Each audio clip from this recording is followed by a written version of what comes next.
So today we come to the last part of our Lenten series, and we're going to be talking about the crucifixion of Jesus.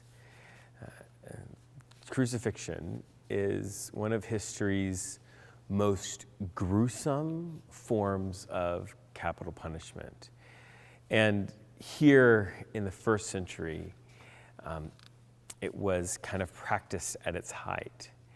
What we see is that crucifixions happened at very public times and would happen in the most public, well-traveled areas of the cities.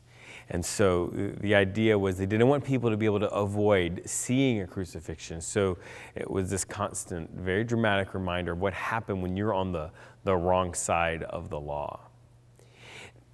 Now, if you've grown up in a church or really just been around in America, you probably have an idea in your head of what the crucifixion looked like.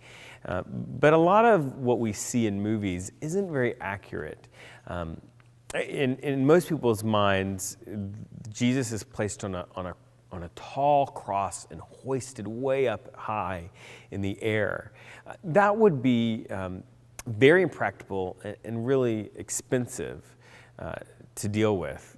That's not how it happened. Most scholars would say that the person who was crucified would have been raised up just about a foot, maybe above the ground, just enough so that there's no danger of them being able to reach the ground, but close enough to where really an average person could reach up and actually touch the person's face. They were only a foot or so higher.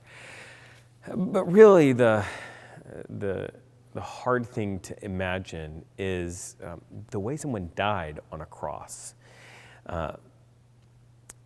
They didn't die from blood loss. The way that someone was hung on a cross with their arms outstretched, it made it very difficult for them to breathe.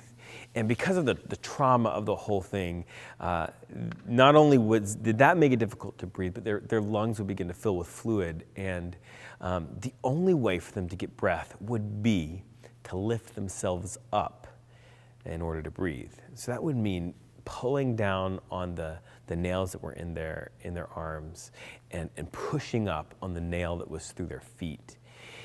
And that would allow them to breathe. Eventually they would succumb to the pain, and they would die then of suffocation.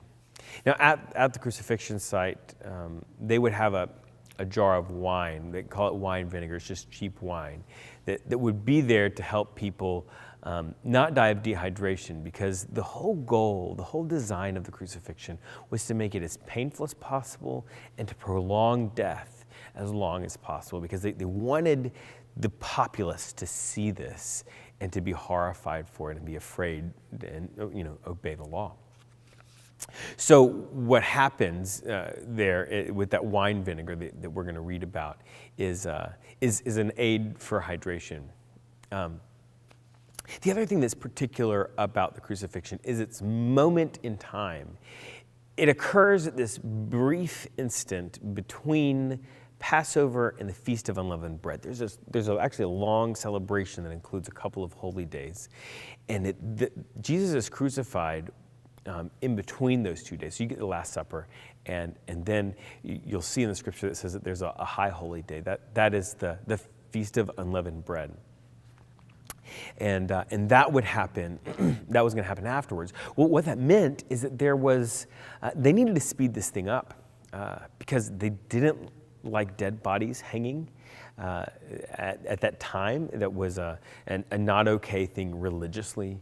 And they needed time after the people died to take the bodies down and to deal with them so that they were away and they were taken care of, and nobody was trying to touch dead bodies on this high holy day.